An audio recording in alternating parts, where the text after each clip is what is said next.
டிப்புக்கும் என்ன வித்தியாசம்னா, மற்ற டிப்பெல்லாம் நீங்க கையில வச்சுட்டு நேற்று நம்ம என்ன பண்ணோம், சைட் வால் எடுத்தோம், அதுக்கப்புறம் அதை ஷேப் கொடுத்தோம், அதை ஷேப்புக்கு கரெக்டாக கொண்டு வந்தோம். இந்த டிப்ல வந்து அந்த வேலையெல்லாம் இருக்கவே இருக்காது. அவங்களே வந்து கரெக்டாக அளவு கொடுத்துருப்பாங்க.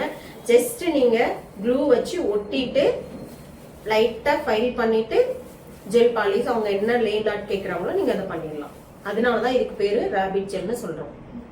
சரியா? அப்படி அவங்க இன்னும் எனக்கு மீடியமை விட பெருசா வேணும் அப்படின்னாங்கன்னா நீங்க இந்த சாஃப்ட் ஜெல் டிப் போயிட்டு கட் பண்ணி ஷேப் பண்ணி தான் இந்த சாஃப்ட் ஜெல் க்ளூல ஒட்டணும். சரியா?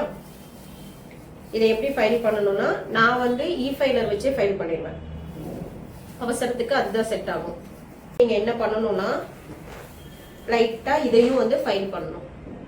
ஸ்டே ஆகும். மேல இல்லடா, உள்ள.